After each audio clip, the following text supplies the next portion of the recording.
What's going on, everyone? Welcome back to another episode of the Take Three podcast. It's been a couple weeks. Obviously, Christmas, New Year's happened, a lot of moving parts, a lot of things going on, a lot of traveling. I was personally myself out of town traveling, so it kind of messed up the mix. Obviously, we fell off the wagon a little bit. I think the last one of the that we did was maybe a week 16 episode or a week 16 recap. But I mean, we're back here. Obviously, a lot has transpired since we last were on here, right? We're now in week 18. We're on the brink of the playoffs. Obviously, Monday night's events kind of still carrying into this week with the Damar Hamlin thing. Prayers up to Damar Hamlin. Obviously, we've heard nothing but good news since that event. I mean, all the first responders that were on the field, right? The ambulance, the athletic trainer, actually the assistant athletic trainer that performed CPR probably saved his life. So that guy's a hero, and just everything surrounding that kind of really put a halt on the league, I'd say. I mean, we could have came on here Tuesday, could have came on here Wednesday, but it didn't feel right. The league kind of came to a grinding halt. We were waiting to hear news on Damar Hamlin. So yeah, what do you make of that? And then we'll kind of dive into just recapping to up this point. But I mean, that was really shocking. I mean, we lose. I mean, the way I put it is we lose the human aspect of these guys, right? We see them take the field every Sunday, every Monday, sometimes on Thursdays. We've even got Saturday night football, and we kind of lose that these guys are humans and these guys have families, right? And we just look at them as just entertainment. And then when you see something like that happen, you realize, oh damn, like that's another person. He has a family, and it was sad. I mean, what transpired was truly shocking. We've never seen anything like that, right? We've seen guys with concussions, we've seen guys get hit, torn ACLs, Achilles, but we've truly never seen a guy that, I mean, he quite frankly died on the field for a few minutes and was resuscitated and brought back to life. So, I mean, what do you make coming out of Monday night? Obviously, great news that Damar Hamlin seems to be turning the corner and making great progress, though, as we here on Thursday. Yeah, thoughts and prayers with Damar and his family. Just an absolutely horrific event. It was very scary to watch on Monday night, seeing the replay of him like get up and then just fall. And I got to be honest, when I first saw it, I was concerned. I thought it was okay, really bad injury. Like they might have to bring the stretcher out because we've seen it on nationally televised games. You watch if you're an NFL fan, you watch regularly. Like you do see some unfortunate injuries, and sometimes they take a long time to be handled, and you see like a cart or a stretcher. And I figured it was one of those horrible situations. And then it just kept seeming to get a little bit worse as more information rolled in. Thank goodness they had the paramedics there, and like he's now stable in critical condition. He's getting better. He's healing up. So like, thank goodness for that. But like, it truly was a really scary event. And I think you pretty much nailed it. We forget to humanize these athletes. We forget that they have a wife and a kid and a mother and a father and a family to go home to and everything else, and future generations to worry about. And it was quite terrifying. Football was just put on the back burner. Who really cares about that game? It does make things weird moving forward, but like, it's just so nice to see that the community come together. He had a toy drive, and I think the goal was like 2,500. It's raised a few million now, so that puts a little faith back into humanity. But it was just one of those things that was an absolutely horrific event, and it was cardiac arrest. And like, granted, football is a very physical sport. I do feel we've seen it in some other sports. I do feel like it was just a freak accident. Like, I know football is violent, but I don't really atone most of it to football. I think it was just one of those really sad freak accidents. And no matter how the league handles it moving forward, because there's a lot of implications, I think it's going to be complicated. There's going to be some winners. There's going to be some losers. But I think no matter what they choose to decide and what happens through the playoffs, because of they couldn't play the game, we need to just remember the human aspect, and that like this is much bigger, and that he's okay and he's healthy now, and that's all that really matters. For sure. And I don't think going forward, the NFL is really going to change. I've heard get rid of preseason games, but I like that you brought up the fact that it was a freak accident, right? I don't think like people are going to turn on the TV Sunday and the chances are what, 1%, maybe even less, that you're going to see another thing like that happen. And I also want to point out that everybody going on the Bart Scotts of the world going on ripping T. Higgins, the guy has no control of lunging forward. That was one of the most ridiculous things that I've seen about T. Higgins lunge forward. That's just nonsense. performance. T. Higgins, they're playing football. You have that play happen 200, 300 times every single Sunday, and nobody goes into cardiac arrest and goes down on the field. So I think that any media guy, anybody on Twitter ripping T. Higgins is just absolutely insane because he has no control of that. As I said, he's just playing football. But yeah, I mean, it's a freak accident. I don't think they're really going to adjust, right? The preseason, canceling preseason, moving games, taking away games, because it's just like you said, it was a freak thing. I'm glad that he's okay, and he will live to move on. Maybe play football again. There was other athletes that had that. Chris Pronger in the NHL, he actually got hit in the chest with a puck, had the same thing happen. And the crazy thing is, he went on Twitter and said they ran tests and he was cleared for game 3, and he had that happen in game 2, right? So there is a chance that Damar Hamlin still does get to pursue his dream and play NFL football. But yeah, I mean, what are your takes on the guys going on ESPN, Fox, and trying to attack T. Higgins for playing football on a Monday night? I'm glad you brought up the T. Higgins perspective, because that's ludicrous, absolutely asinine, infuriating to hear, if I'm being honest, because I feel for T. Higgins in this scenario. You don't think he's beating himself up? He feels really bad. T. Higgins went out to do his job as a professional on Monday night, does what he always does, and a freak accident that's very unlikely to happen happened. If anything, T. Higgins needs to hear that it's not his fault. It's really unfortunate what happened, but do not blame yourself. It's not your fault. Do not put yourself through that mental warfare, mental torture. You need peace of mind in life. You need to be able to put your head down on a pillow and be able to sleep for your health. And this is one of those things that can have real trauma and haunt someone. So I hope T. Higgins is not blaming himself. I hope he's able to heal as well, because it is not his fault, and I hope he doesn't feel it's his fault. And anyone saying anything about T. Higgins or ripping him, I think, is absolutely ludicrous. Yeah, it's pretty insane. And then just last topic on it is credit to Sean McDermott and also Zach Taylor, right, for calling that. I think it's premature to think that that 5 minutes thing came out, but I don't know. People saw Joe Burrow throwing a football on the sidelines. I don't think this is one time where I'm going to go with the league. I don't think the NFL ever said 5 minutes and we're going to get back to action. I think that was so premature because people saw Joe Burrow on the sidelines throw a couple passes and they thought we're going to get back to the thing. But yeah, credit to Sean McDermott and especially Zach Taylor, right, coming across being let's pull these guys off the field, let's call these things. And but the 5 minutes thing, I've seen that all over. Even I was kind of making fun of the NFL, but the more it kind of went on, I was I truly don't think they ever said 5 minutes, get back on the field. I think it was premature just because we saw Joe Burrow warming up on the sidelines. I mean, he was probably just keeping himself prepared. Nobody really knew in the moment, right, on that field, truly what was going on, right? So he's probably doing like any other athlete would. But yeah, credit to those two coaches, right, and those two organizations for getting the guys off the field, making the right decision for sure. Because there was no more reason to play football. I thought ESPN probably could have cut the broadcast a little bit early, right, to have them on TV. Booger and Adam Schefter, you could clearly tell the emotions were running high. They could have yanked probably and put on the college football playoff. Keep us posted. Have a ticker on the bottom with what's going on. But to have those those guys on TV when the emotions are running high, they probably could have done that. But I don't think the NFL truly ever said 5 minutes, get back on the field, we're going to play football again. I really don't think they did either. That's a good talking point people want to latch on to, but I really don't think they did. And for once, I think the league handled a complicated situation very, very well. We've seen in the past with domestic violence or hiding concussion lawsuits and data there that the league does not always handle things well. I use those negative things as an instance. I do not always just blindly support the league, actually far from that. So I do want to give props to the NFL. I do think they handled this situation the best you could. Yep. So, I mean, now let's get back to the good stuff just to kind of catch us up. Let's jump in right to another sad thing for us as Eagles fans. We've had such a great season. Obviously, the Jalen Hurts shoulder injury happened before we went on, Christmas, New Year's break. That happens. He misses the last 2 games. We obviously lose in Dallas. And then last week was kind of rock bottom. No Lane Johnson, no Jalen Hurts again.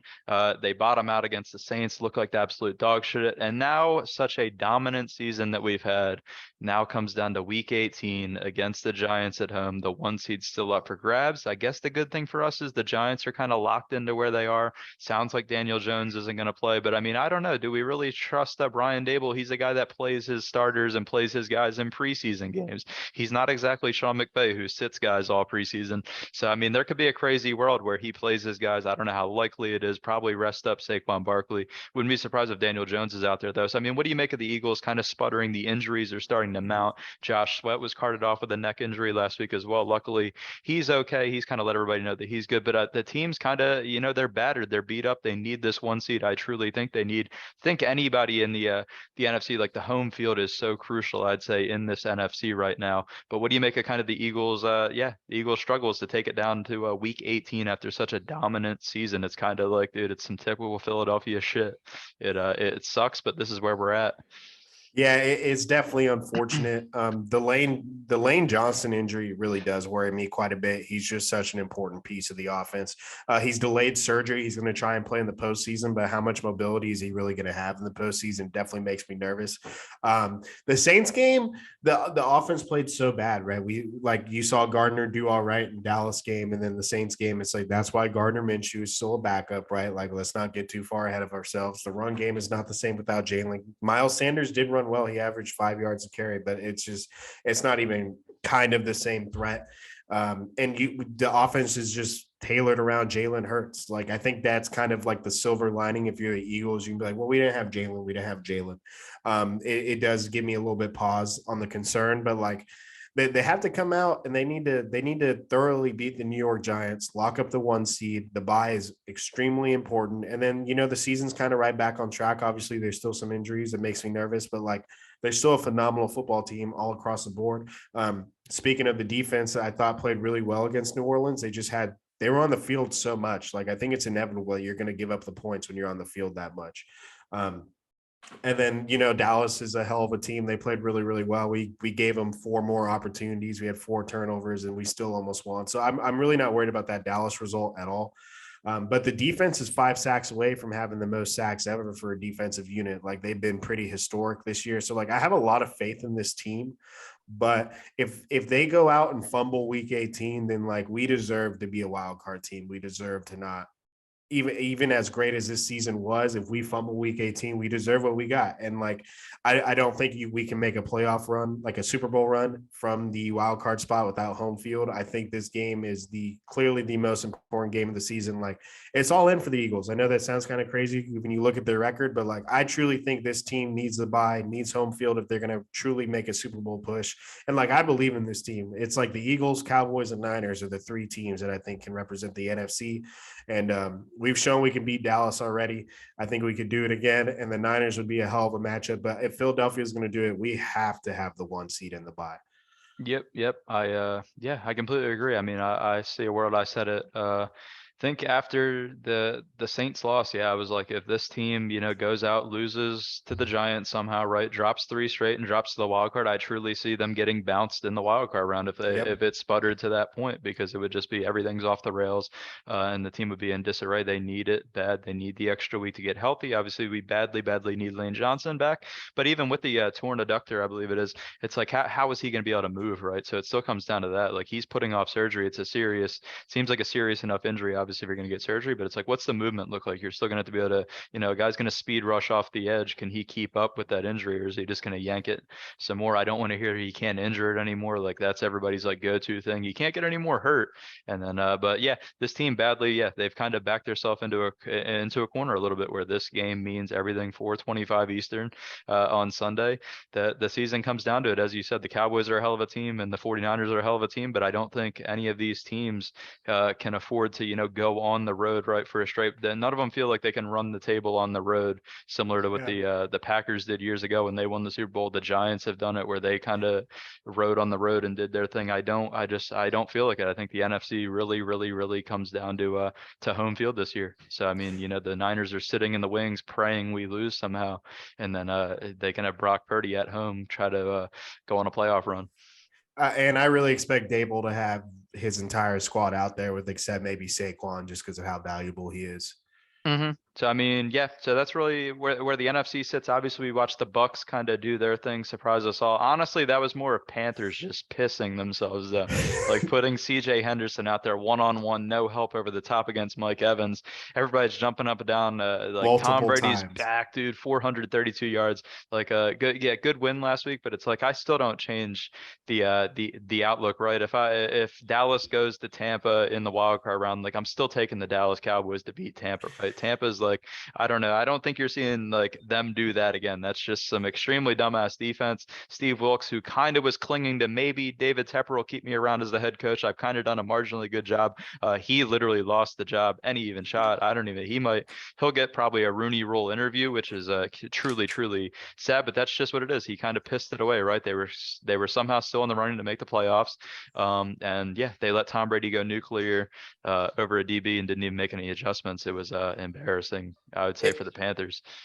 If there's one team that all of a sudden the defense is playing kind of good and a deep ball's connecting enough for 1 or 2 touchdowns a game and they somehow squeak out wins, it clearly would be a Tom Brady Tampa Bay Bucks team, right? But like, I don't think we should be fooled. I think you nailed it, right? Some bad Panthers defense. That the Bucks are just not very good this year. Like their offensive line being decimated from start to finish this season, heading into this season was beat up. They've never truly gotten cohesive or gotten together. So like, would I be rooting for Tampa Bay very hard because like I hate Dallas? Sure. But like I think Dallas would have to have a complete collapse to actually lose to this Bucks team. It would be embarrassing. Like granted, it is Tom Brady, and like I said, if there's one team to do it, it would be that. But like they've looked so bad for majority of the year, like it honestly would be inexcusable if you lose that game.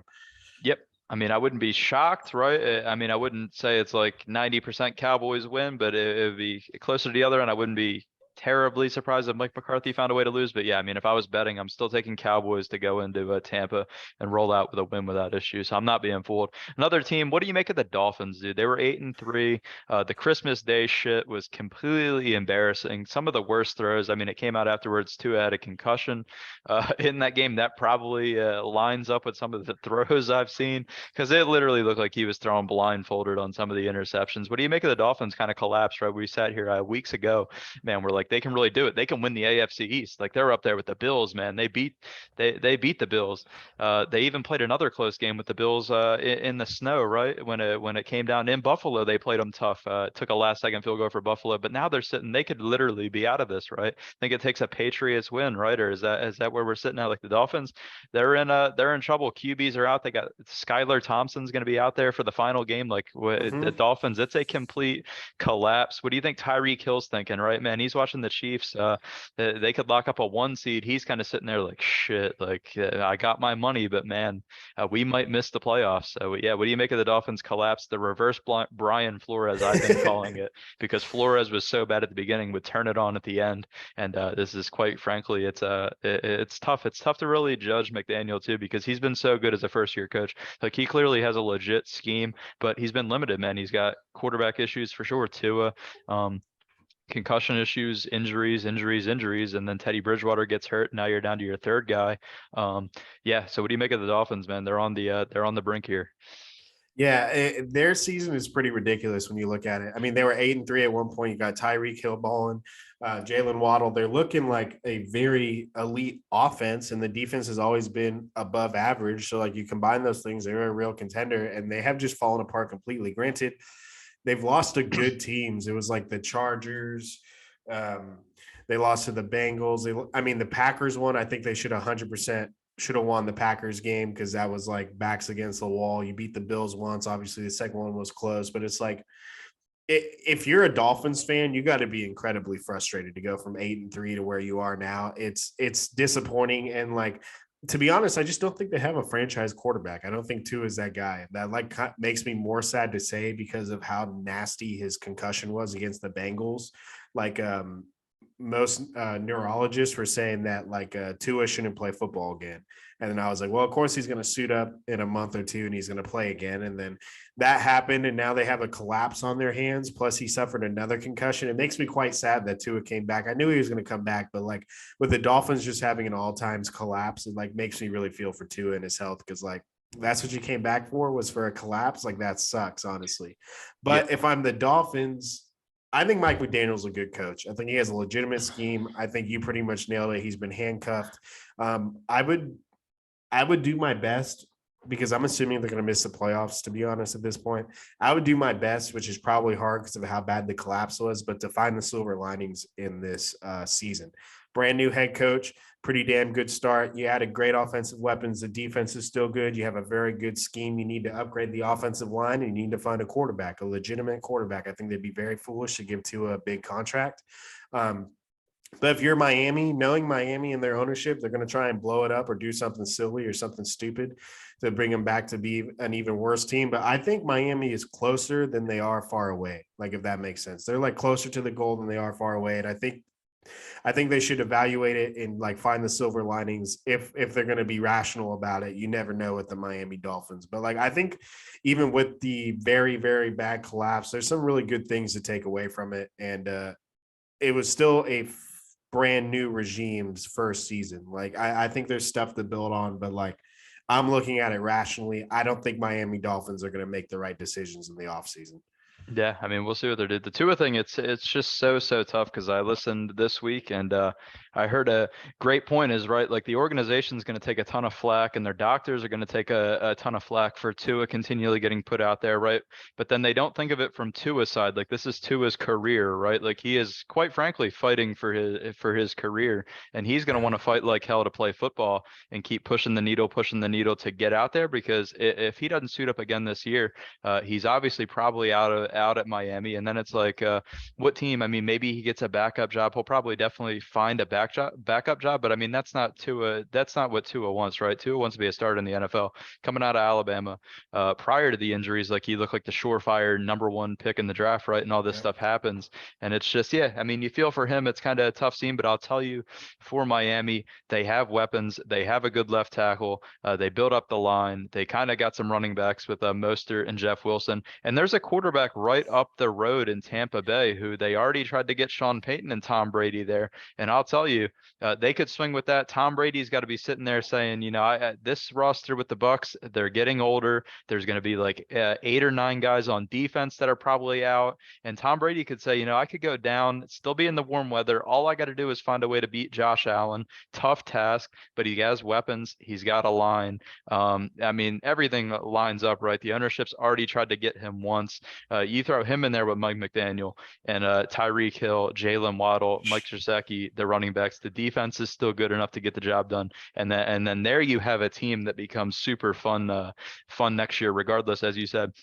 They got to find the good things. They have legit stuff on offense, and they have a legit head coach. I mean, obviously it's a tough collapse, but he's handcuffed with the quarterback play. But yeah, I mean, imagine Tom Brady going to Miami next year. Something that we can sit there and discuss, obviously, in our off-season episodes. But I mean, is that not like it kind of sits there? There's also the Derek Carrs of the world out there. Yeah. I mean, I've heard an interesting one that people probably won't bring up as well as Kirk Cousins, right? What if Kirk Cousins, they get bounced quick, right? As Minnesota, I mean, if somebody calls you up, somebody like the Dolphins, and says, we'll give you X, Y, and Z pick wise for Kirk Cousins, you got to think about it. Like after what you've seen Kirk Cousins do in these big games, that your ceiling's kind of limited with him, right? And then there's also the marginal options, the Jimmy G's out there. But I think Miami's going to swing big. You can't even forget about Lamar either. His situation with the Ravens, he's got Florida ties, almost went to University of Miami. So, I mean, I think the Dolphins got to swing big this offseason. There's some decent options out there with their weapons to make a move at quarterback and really push this franchise forward with Mike McDaniel at head coach.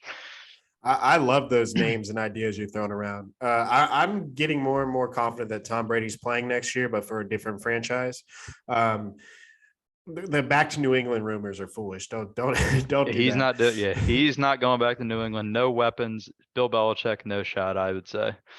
If Minnesota would actually be able to move off Kirk Cousins, like I would go for that in a heartbeat. Kirk is not like a superstar, but he's like clearly the best, or I mean, unless Tom's available, maybe number 2, but like the best quarterback available if that's the case. Like by far, he's definitely an above average starter in the league. And then the Derek Carr one is really interesting to me. I think he could slide into the New York Jets and be pretty productive as well. It's going to be interesting to see what happens to him and see if Jarrett Stidham is any good this next couple of years for the Raiders. There's also Tom Brady to the Raiders rumors. A lot of offseason quarterback talk, but I'm just glad you brought all those names up because like there's a lot of fascinating options going on.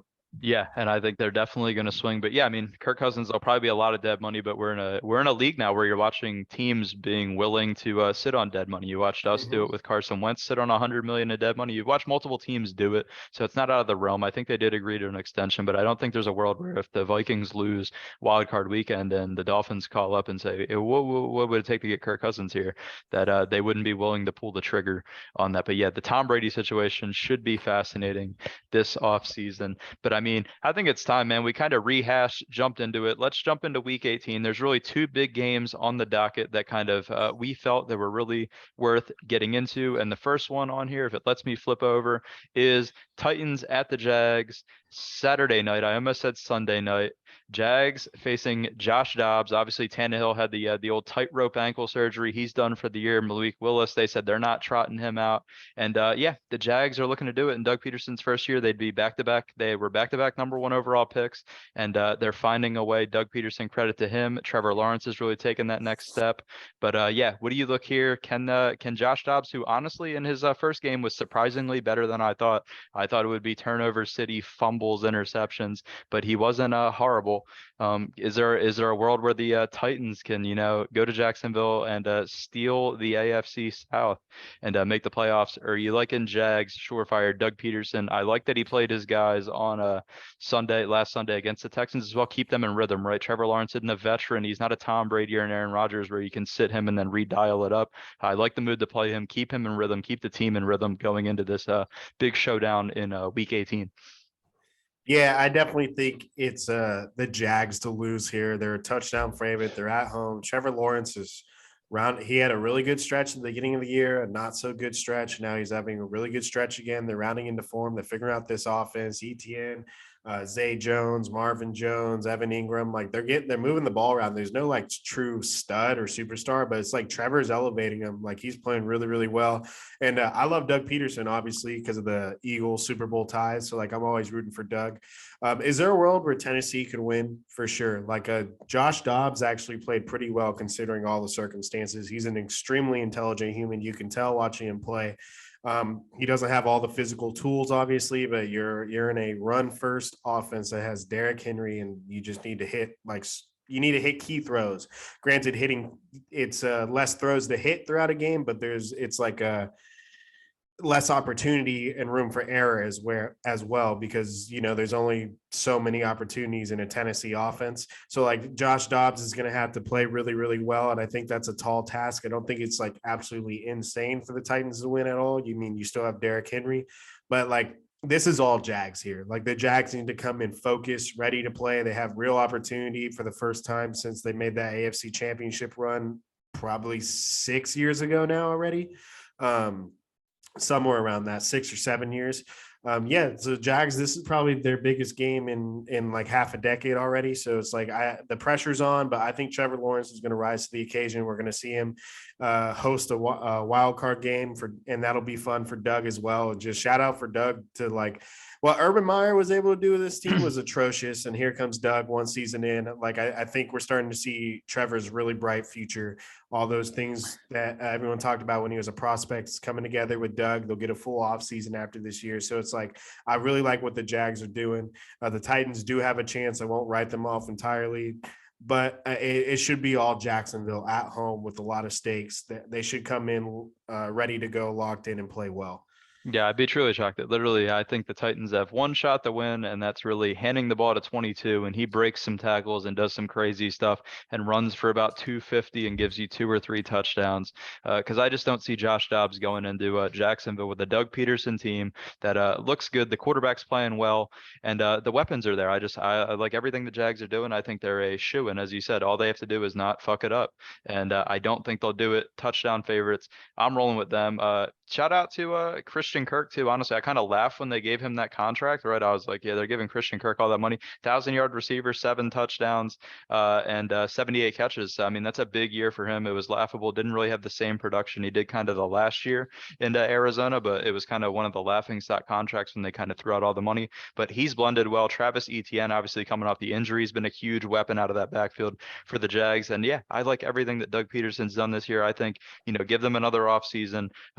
with Doug Peterson, and you could be talking about a team that's kind of making that ascension, right? Similar to what the Bengals did last year, and obviously into this year, where they're looking to climb up the ladder. I like the Jags a lot. I'm a big Doug Peterson guy. We both are. Brought us our first Super Bowl for sure. So let's do it, Dougie P. Don't mess it up. And it'll be interesting to see. It would be slated if they win that they could play host the Chargers, right? So you'd get Trevor Lawrence taking on Justin Herbert in the wild card round. That's electric. You got two young quarterbacks that you want to see, right?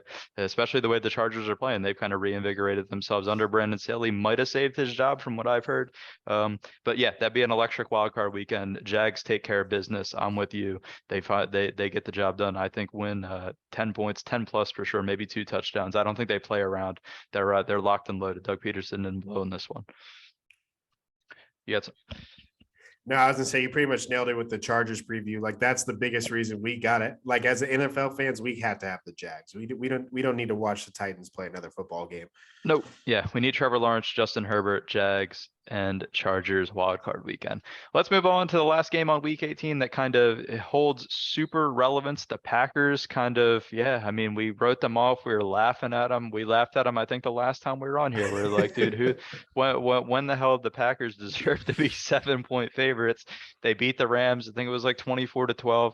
I was like, I look like an idiot. And Aaron Rodgers is, he's right back, right from 4-8 to they're a win away from getting in. They're hosting the Lions. Good football team. Dan Campbell has coached up that team well. There's a world, right, where the winner of this game actually gets in. If the Seahawks, Seahawks lose to the Rams, the winner of this game is for sure in. What do you make? Aaron Rodgers, everybody's like freaking out that the games aren't at the same time. You give the NFL, you putting Geno Smith out there, you doing 2 Sunday night games. Like, no, you're not. You're going to put Aaron Rodgers at Lambeau Field, top 3 brand probably in the league. What is it? Packers, Cowboys, Niners, when you look at it, the way the branding going, and you have Aaron Rodgers with a shot to get into the playoffs. So it was a shoe-in. People were saying that the Jags, I want to see Jags, Titans. It wasn't close. Jags, Titans, Josh Dobbs and getting on Sunday night football. No shot to end the season. So Lions, Packers. I got to give credit. We wrote this team off, but they really got back to what they do right. Run the ball. Aaron Jones, AJ Dillon, defense. Credit to Jair Alexander last week. The man called out Justin Jefferson, locked him up, grittied on him in the first quarter. That was some nasty work. Put on the big hat after the game too. Week 1 was a fluke week. I like that. That was aggressive defense. I like the defensive play call to literally let him travel with Justin Jefferson.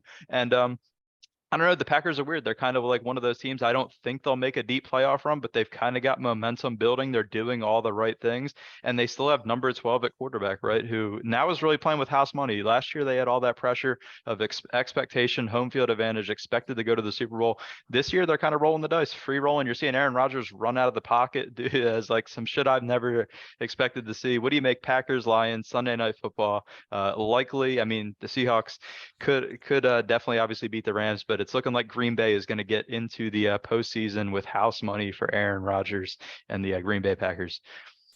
So I am rooting for the Rams heavily because I really want the Lions to actually make it. Out of the 3 teams, I want the Lions to make it. I think this can be a really fun game. And I know it's in Lambeau, it's Aaron Rodgers, everything on the line. They're 4.5-point favorites, but I like the Lions here. You're talking about the resurgence of Green Bay, and they deserve all the credit of what you just gave them, and everything you said is true. But the Lions have put together a run as well towards the second half of the season. And the reason Seattle would get in, if you remember, they had a 48-45 barn burner at the beginning of the year, those 2 teams, and they won that game. And here it is looming large for the Lions. But the Lions beat the Packers earlier in the year. I love what they're doing offensively. Granted, I think this is going to be a very close game. I think it's going to be really fun to end the year. Sunday Night Football, high stakes, but I'm going with Jared Goff and the Lions. Dan Campbell, he's going to have those boys ready to play. And I'm really excited because I think this is going to be a damn good game. I think the whole public, I think majority of people, rightfully so, I might add, are riding with the Packers and the Hall of Fame quarterback who tends to always get it done in the regular season, always making the playoffs, and it's probably going to happen again. But I'm rolling Lions here. I love, and plus you can get plus 4.5 spread wise. I love getting the points because I definitely think it's going to be a field goal game. Might be a touchdown game, field goal game, but like I really like what Detroit's doing offensively with Amon-Ra St. Brown, TJ Hawkinson, Jamal Williams. You still have Swift. It's like I really like what this team's doing offensively. And the reason I only keep talking offense is because the defense does worry me. Aiden Hutchinson has rounded into form. He's looking pretty good. He's hanging out on the sideline and getting sneaky interceptions now, I guess. That was kind of cool. But like the Detroit hasn't had a high stakes game in a long time either, and it's like I would love to see the Lions make the playoffs. I'm rooting for them, so I'm going Detroit here. Money line makes me nervous. The plus 4.5 I like quite a bit, to be honest. Yeah, I will add one thing though. TJ Hawkinson is in Minnesota now. They decided to trade him in division for some odd reason. I don't know why, right? Like taking a weapon off your offense, but I don't know. I don't think Aaron Rodgers. This is Aaron Rodgers' Super Bowl, dude. This is week 18. This is where he's built to perform, because the second the switch flips to postseason, he's bound to shit himself and find a way to lose. He's at home. I mean, Dan Campbell and those guys, they could do it. I like Dan Campbell a ton. I actually like Jared Goff. I hope they bring him back, because he's shown that he can, be the bridge guy. Is he going to be the guy for the next decade for your franchise? Probably not, but he's he kind of reminds me, Matt Ryan-esque. He can move a little bit, but he has more zip on the throws, right? So I like what Jared Goff's kind of done. Everybody wrote him off when Sean McVay got rid of him, and he's kind of recarved his career with Dan Campbell and those guys in Detroit. So good for him. But I just don't see a way. I don't see a way Aaron Rodgers is letting it happen, and I don't see a way the NFL is going to let it happen. Like I can see some fluke ass flag call. I can see that. I mean, you're telling me you can have Aaron Rodgers in the playoffs, super wild card weekend, or you can have Jared Goff or Geno Smith. Like there's no way. I hope it doesn't come to that, but I just think everything for the Packers. They're at home. I just like where it's going. I think Packers by a touchdown. I rolled Green Bay 4.5. I just think they know what to do. They've gotten back to the basics of what works on the offense. Jair Alexander's rounding in the form. He can lock down whoever the main target is for Jared Goff out there. And but it should be fun football. I love that the Lions kind of performed better than we all expected. Did they have weeks where they looked like shit? Yeah, but I mean, you can clearly see that Dan Campbell knows what he's doing. He's building up a program. Lions ownership seems to be giving him the time to build up that program. So I love everything that the Lions are doing and trending in the next year, but I think they fall a little bit short. They met up with a team that kind of somehow got it together, that was once 4-8 and completely we stopped talking about them, said they're not worth talking about. The Bucks aren't worth talking about. The Rams aren't worth talking about. The Rams fell off, but these two teams kind of stuck around veteran quarterbacks. I just don't think the Packers lose at home, but I do love the Lions going forward. And I could see somewhere where it's a field goal game, right? I think it's going to be competitive football, right? I say touchdown, but it's not going to be where it's like a flooding in the Lions crawl back. It's going to be a good game. It's a good one to end the season off. I like that they did not go Titans Jags. I mean, we still technically do get a Titans Jags in primetime on a Saturday night. And then we get Aaron Rodgers. I don't care about the times and the difference with the Seahawks. Sucks to suck. Like the Seahawks fans, man, they should be happy that they even have this many wins, right? That you guys are in the conversation. Yes. We were talking about you being a 2-win team, 3-win team. Good luck. You'll win a couple home games because your fans scream. But that is what it is. Yeah, Aaron Rodgers. I think he gets his guys back to the playoffs. It'd be crazy if the Lions went into Lambeau. I couldn't imagine would Aaron Rodgers just retire? Like if they lose to the Lions at home, you might as well pack it up, dude. Like you might as well head on to the Joe Rogan podcast. Say how the NFL, it was a conspiracy to get you out of there. But I'm rolling with the Packers Sunday night. Should be great action. This is the Dan Campbell Lions, baby. New era, get a win. I'm putting my faith into him. I'm going to speak it into existence. The Jair Alexander, Amon-Ra St. Brown matchup is going to be a ton of fun to watch. I think the first time St. Brown went for 4 for like 55, nothing special. He's coming off that Justin Jefferson shutdown. I was going to be very, very fun to watch. But like you do make a good point with the branding thing. It's like you want Seattle, who is only good for 1 decade, Detroit, who's like never ever good, or the freaking Green Bay Packers in. And let's remember that let's make an assumption here, knock on wood, that it does happen. The Eagles are 14-point favorites. They should beat the New York Giants. I'm not going to say anything. Let's see what happens. So in this scenario, though, the Niners are the 2 seed, so the winner gets to play the Niners, and Aaron Rodgers gets a chance to finally beat San Francisco in the playoffs, or Jared Goff or the Seahawks could maybe. I'm assuming the Niners smoke whoever gets the 7 seed, if I'm being completely honest. But branding wise, do you want the two out of the three like biggest brands ever of being the Niners and Packers matching up, or is it going to be Niners and Lions or Niners and Seahawks? So like, I definitely think Green Bay does have the edge here, just all around. It's what the league definitely would prefer, Aaron Rodgers and the Packers. But man, I'm speaking it into existence. Dan Campbell, his Lions are going to sneak into the playoffs by a field goal. We're going to get a Rams win and a Lions win. That's what I'm hoping for. Yeah, it'd certainly be crazy, man. Lions, I mean, they're another team. They'd be playing with house money going out to San Fran, They right? I are. mean, and then it's also you got to put into the factor. I don't think that I mean, I personally don't think the Niners. We can get into it wild card weekend when we kind of talk about that, but I don't know if the Niners really smoke. I mean, you're gonna Brock Purdy in his playoff debut, right, Mr. Ooh. Irrelevant. A lot of talent around him, but it's like it's not like that Packers defense has came on. But yeah, I'm interested to see if the Packers play that aggressive on defense as well as they did, letting Jair Alexander go with whoever's the one, right? Take away the one and let somebody else beat you. It worked against the Vikings. It worked big, right? Against the Vikings. The pass rush was able to get to the quarterback. So, I mean, yeah, we'll see. It should be fun. We're leading into playoffs with some big stuff. Let's jump on spread picks for this week. What games do you kind of like? Obviously, Chiefs. I'm on the Chiefs. I think I've got spurned by them like 2 weeks in a row. It could be 3 weeks in a row where they were like 12 and a half, 14.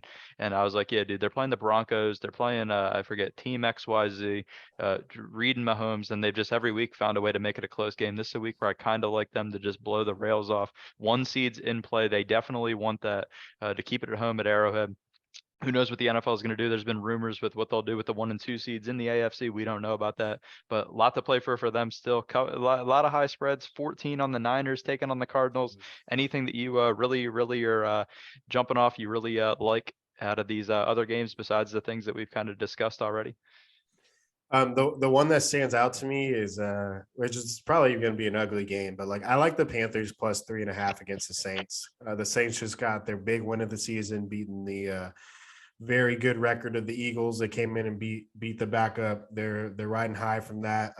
The Panthers choked away that lead against the Bucks, but otherwise they've played pretty decent football the last month. They've gotten some good wins, and like I just don't think any team is blowing anybody out here. I think the Panthers have a really good chance to just straight up win the game. So with that being said, you're giving me plus 3.5, so I'm covered through a field goal loss. I like the Panthers plus 3.5 quite a bit. Yep, I'm with you on that. I like that just because the Saints had the upset of a lifetime last week, right? Go on the road, beat the Eagles, a team who's set to probably take care of business and be the number 1 seed. They're bound to have a letdown. And the Panthers probably realized, shit, we made 2 mistakes last week, a couple mistakes leaving CJ Henderson on his own. Steve Wilkes probably should clean that up. He lost the job already, but he'll clean that up. I like that one a lot. And then I think another one, another 2 that I like. One's a bigger one. I like Vikings minus 7.5. I'd love it at a touchdown, but I mean, we have Nathan freaking Peterman playing quarterback for the Chicago Bears. It's like, what has that guy shown that he should even be allowed to throw a football in an NFL field anymore? So Vikings, I think, coming off of that absolutely abysmal, embarrassing game in Green Bay, which is quite frankly, that's outside of the Bills game, which they didn't show up till the end. Every big game they've been in this year, they haven't looked good. They're 11-0 in 1-score games. They just seem to it's either a 1-score game or they just absolutely get smoked against the good teams. That's where it's at. And then I like Jets 2.5 against the Dolphins. Skylar Thompson playing for Mike McDaniel. I just like that Jets defense, right, to do enough. Mike White, not really the franchise guy. He kind of got over gas, wins a game. Zach Wilson's definitely not, but Mike White isn't that guy. But I love their defense, man. Quinnen Williams, Sauce Gardner out there. Should be tough, but I'd like them to spring it. I think the Dolphins, they have no momentum right now. They've stalled out the 8-3 to now where they are now. They've stalled out. Jets play spoiler, ruin the Dolphins season and ruin Mike McDaniel's debut season. I can get behind that. That game just makes me nervous because both teams aren't very good, obviously. But just to the point of the Jets defense, I think heading into next year, they're going to be in the conversation. Like, are they going to be the best defense in the league this year? They have some nice pieces and like a lot to build on. Obviously, we'll talk about that later, but like, yeah, good for them. Yep, they have a lot. And then I don't know. I'll throw in one more. Colts 2.5. The Texans have no incentive to win anything, Oh, right? Like they want to get the 1 pick. So I rolled Colts 2.5 just on that. Like they know the Bears are going to get railed by the Vikings. So it's like, are they really going to go out and win a football game and ruin their shot to get a guy, right? Because even if the Bears get the number 1 pick, you have a team slide up the draft board and steal a Bryce Young. You imagine they want Bryce Young bad at 1. So I just think, there's no incentive for that team to go out and win. As bad bad as Jeff Saturday is, like Jeff Saturday, embarrassment as a head coach. Yeah, the whole snow angel thing. Obviously, Nick Foles got smoked Oh yeah. last week. That was bad. I don't know. People are jumping on Kayvon Thibodeau. He I'm said he more. didn't know he was injured. Yeah, I don't know. I'm not even like, obviously it's kind of, people say classless. It's like heat of the moment. He's not hitting the guy getting up and looking if he's hurt, but I'm more mad at the Colts O line. What are you doing as an offensive line? Go stand up for your quarterback, Yeah. pounce on that guy as he's celebrating. They didn't do that. But yeah, I mean, I'm going to take the Colts just because the Texans have no incentive to win. Secure that number one pick, fire Lovie Smith, find a coach for the future out of that game. But yeah, I will not tune in to Colts Texans football for sure.